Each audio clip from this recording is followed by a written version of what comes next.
You may be wondering why there is a montage of food on your screen right now. This is because this video is going to explore the dynamic of food on the Johns Hopkins University campus and how it relates to its athletes and non-athletes.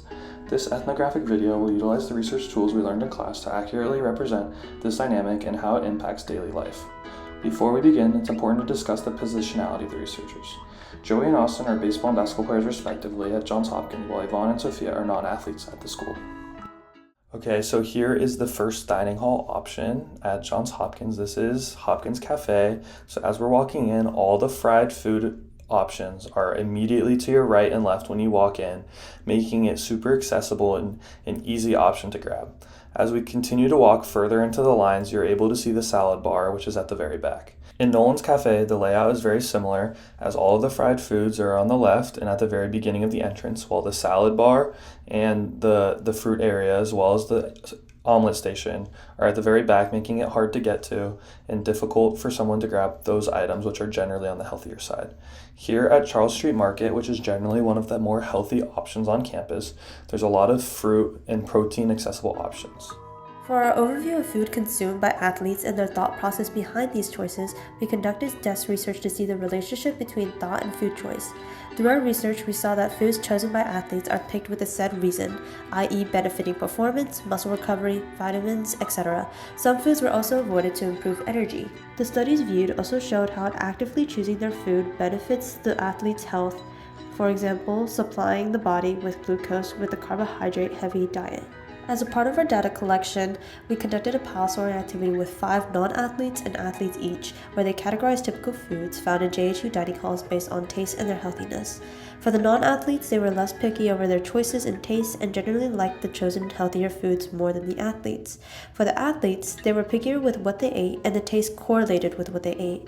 They also placed an equal amounts of healthy and unhealthy foods in each category, where the non-athletes categorized more foods to be unhealthy.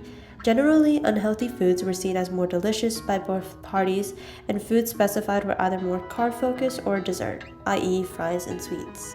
Next, we interviewed a number of athletes and non-athletes about their food choices and preferences on campus. Here's a sample of 2 of each. I don't eat breakfast, and for lunch I usually get salad, chicken, fries, pizza, pasta. For breakfast I usually eat eggs, yogurt, and like a pancake or waffle. And then for lunch I usually eat sandwiches, salads, fries, tater tots, or pasta. And then dinner's usually the same. At home, I would usually, if I was at home, I would be eating Indian food.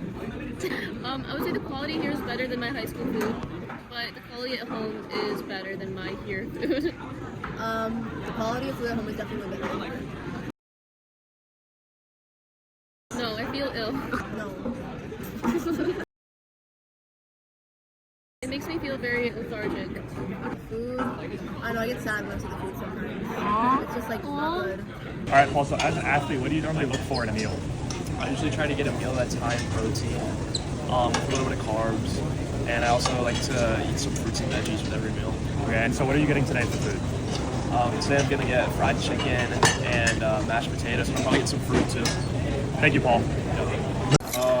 So for food today, we got some Thai chicken with jasmine rice and bread. I already took down 3 burger patties. Definitely as an athlete, I prioritize protein, so I try to get chicken and beef at least. Then I try to get some carbs with rice and bread. And then I'll try to throw some fruit in there maybe. Based off of data that we collected, whether it be through field notes or interviews, we were able to develop 2 personas. First, we have John, who is a student athlete. While balancing his academics, he also has to stay active, attend practice, and maintain a healthy diet in order to succeed in his sport. Next, we have Sally, who is a non-athlete student. Here, she also values academics, but she prefers convenience over healthiness, and taste is a great deciding factor with her meals. Here is said journey mapping of Sally's meal. She first settles with greasy fries, noodles with sweet and spicy chicken, and finishes off with egg rolls. Here, we notice a lack of vegetables with minimal amount of protein. John starts with a healthy sandwich with turkey for protein, and then chooses pasta for carbs. This meal prepares him for practice later. Through our research, we found opportunities to change the outlook of food on campus. We discovered the need to educate the total student population about good food choices, while also changing the dining hall layouts to showcase healthy options even in the front. Thank you so much.